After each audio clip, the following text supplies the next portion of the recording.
ACL की injury जिनकी हुई है, मेनिस्कल टियर जिनको हुआ है, उनके लिए ये रिहैब ये एक्सरसाइज पैटर्न है। हम लोग शुरू करते हैं थोड़ा। तो पहली एक्सरसाइज जो हम करेंगे, टो के मूवमेंट करेंगे, दोनों पैरों की उंगलियां चलाइए ऐसे ऐसे। दूसरी एक्सरसाइज में पंजा आगे पीछे करेंगे। तीसरी एक्सरसाइज में पंजा गोल गोल घुमाएंगे, क्लॉकवाइज और एंटी क्लॉकवाइज दूसरी तरफ। यस। नेक्स्ट एक्सरसाइज में घुटना एक एक करके मोड़ेंगे और खोलेंगे। मोड़िए, खोलिए, दूसरा मोड़िए। अगर आपके एक घुटने में सर्जरी है तो आप दूसरे घुटने की भी एक्सरसाइज करोगे। दोनों की, जब कभी भी एक्सरसाइज हम करते हैं, अगर दो बॉडी पार्ट है तो हम दोनों की करेंगे। ऐसा नहीं कि एक ही की कर रहे हैं, दूसरी की नहीं कर रहे हैं। जैसे इनका राइट नी में ACL इंजरी की सर्जरी हुई है, इसका रिहैब हो रहा है, तो इसकी भी हम एक्सरसाइज करेंगे और जो साउंड साइड है जिसमें सर्जरी नहीं है उसकी भी करेंगे। नी बेंड करें, वेरी गुड। फिर दूसरा, वेरी गुड। फिर दोनों एक साथ बोलिए। सारी एक्सरसाइज मैं यहाँ बताने के लिए 1-2 बार करा रहा हूँ, लेकिन आपको कम से कम अगर स्टार्ट कर रहे हैं तो पहले 5 दिन 5 बार, फिर उसके बाद 10, फिर उसके बाद 15, फिर उसके बाद 20, ये रेपिटेशन फॉलो करना है। ठीक है। नी लॉक करें, पंजा अपनी तरफ रखें, सीधी सीधी टांग ऊपर उठाएं। जब कभी भी आप टांग ऊपर उठा रहे हैं, घुटना टाइट करेंगे, पंजा अपनी तरफ रखेंगे और सीधी सीधी टांग ऊपर उठाएंगे। जितना मैक्सिमम उठा सकते हैं उठाइए। अगेन दूसरी टांग, वेरी गुड। साइड में खोलिए, घुटना टाइट, पंजा अपनी तरफ, ऐसे खोलिए, ऐसे उठा के लाइए बाहर की तरफ।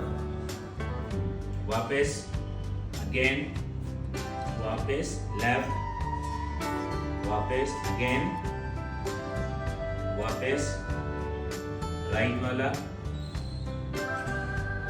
Again,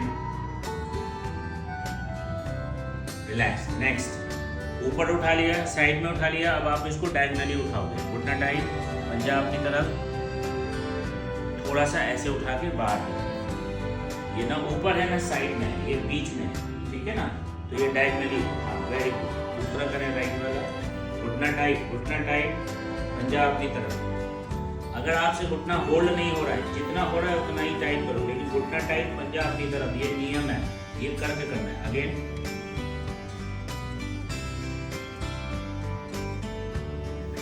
relax. दोनों घुटना मोड़े, बटरफ्लाई करें, हाँ ऐसे बैक खोलिए, दोनों पंजे एक साथ रखिए, खोले, क्लोज, हाँ, again close, again, very good. तौलिया,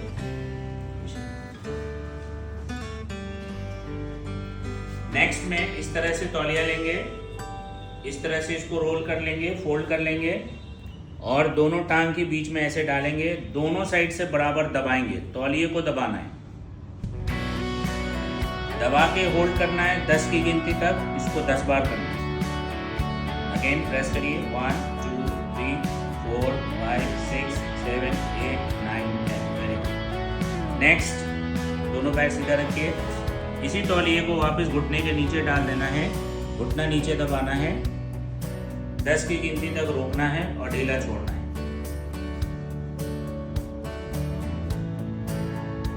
अगेन प्रेस। जब आप घुटना दबा रहे होंगे तो पंजा अपनी तरफ रखें, 10 की गिनती तक दबाना है और ढीला छोड़ना है 10 बार। अगर शुरू कर रहे हैं एक्सरसाइज तो पहले 5 दिन 5 रेपिटेशन 5 बार, उसके बाद फिर 10, फिर 15, फिर 20, ऐसे ग्रेजुअली बढ़ाते रहना है। इसी तौलिए को उठा के एड़ी के नीचे रखना है, पंजा अपनी तरफ रखिए, घुटना सीधा रखिए, एड़ी से नीचे दबाइए। पहले हफ्ते में, जिस हफ्ते एक्सरसाइज आप शुरू करते हैं, पहले हफ्ते में एड़ी दबाने वाली तौलिए से ये वाली एक्सरसाइज नहीं करनी है। ये मैं इसलिए बता रहा हूँ कि एक हफ्ता जब नॉर्मल सारी एक्सरसाइज कर ली आपने, उसके बाद दूसरे हफ्ते से एड़ी दबाने की भी शुरू करनी है। लेकिन पहले हफ्ते से आप घुटना और दोनों पैर के बीच में रख के दबाने का वो कर सकते हैं। रिलैक्स। इसी तौलिए को हम इस तरह से गोल करेंगे, इसको फोल्ड करेंगे और घुटने के नीचे रखेंगे और पंजे को अपनी तरफ रख के यहाँ से पैर उठवाएंगे ऊपर की तरफ, एड़ी ऊपर उठाएंगे ऐसे। ये नी को लॉक करने में हेल्प करता है। अभी बिना वजन के कर रहे हैं, 1 हफ्ता बिना वजन के करेंगे। 1 हफ्ते के बाद इस पर 1 किलो का वेट, फिर उसके अगले हफ्ते 2 किलो, फिर उसके अगले हफ्ते 3 किलो के वजन से ये वाली एक्सरसाइज करेंगे।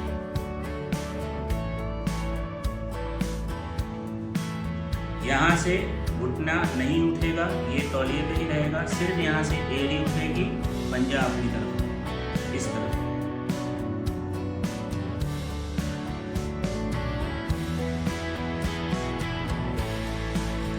रिलैक्स। नेक्स्ट, टांग घुटना टाइट, पैर सीधा, पंजा अपनी तरफ।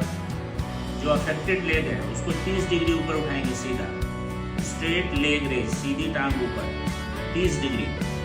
30 डिग्री 10 की गिनती तक होल्ड करना है, घुटना टाइट, पंजा अपनी तरफ।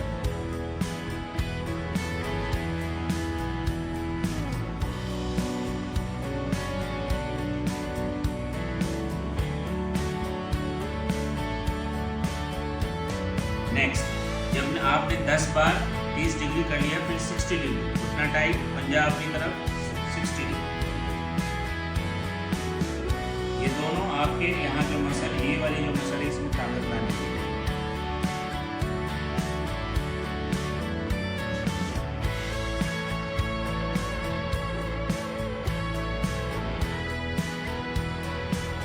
नेक्स्ट, दोनों पैर मोड़े,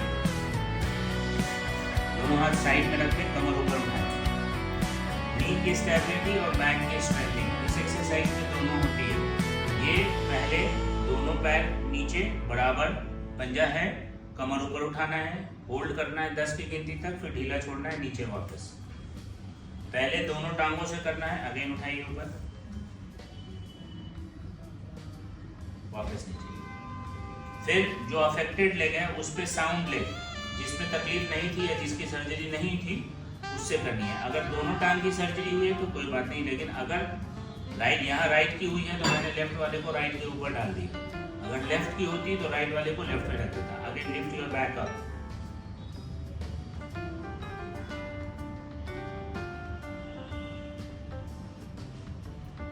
दस की गिनती तक रुकना है, फिर वापस ढीला, रिलैक्स। नेक्स्ट, अब आप उल्टे लेट जाइए पेट के बल,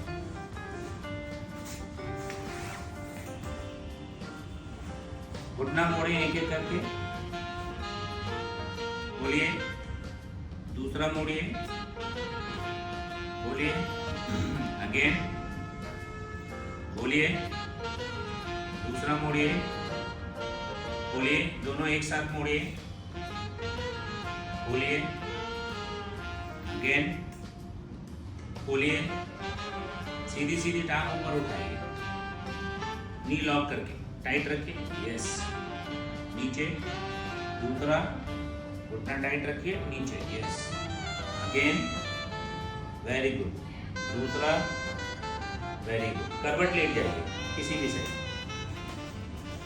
जो टांग हमारी ऊपर है उसको हम सीधा रखेंगे और नीचे वाले को मोड़ लेंगे, इसको मोड़िए, बस, और ये टांग सीधी रहेगी, स्ट्रेट, घुटना टाइट, पंजा अपनी तरफ, सीधी सीधी टांग ऊपर उठाइए। घुटना हमेशा कोशिश करेंगे लॉक करने, नहीं हो रहा है, जितना लॉक हो रहा है उतने पे ही उठाना है। ये पहले बिल्कुल सीधा, इसी में दूसरी एक्सरसाइज 30 डिग्री आगे, नी लॉक, पंजा अपनी तरफ, यहाँ से उठाइए ऊपर, ऐसे। अगर नहीं उठ रहा है, शुरुआत के दिन में नहीं उठता है, तो किसी को बोलेंगे सपोर्ट करने के लिए, क्लिनिक में थेरेपिस्ट सपोर्ट करेंगे। Then again normal 30 degree back, knee lock करिए, थोड़ा पंजा अपनी तरफ रखिए। जैसे आप नी लॉक करेंगे, पंजा अपनी तरफ रखेंगे, ये टांग आपकी सीधी हो जाएगी। नी लॉक करना, पंजा अपने करने का तरीका ही यही है, घुटना, पैर सीधा रखने के लिए। रिलैक्स। अब हम ऊपर वाले को थोड़ा मोड़ेंगे, आगे कर लेंगे और नीचे वाली टांग सीधी करेंगे। ये वाली टांग रेस्ट में है, ये वाली टांग सीधी है, पंजा, घुटना टाइट, पंजा अपनी तरफ, इसको ऊपर उठाएंगे।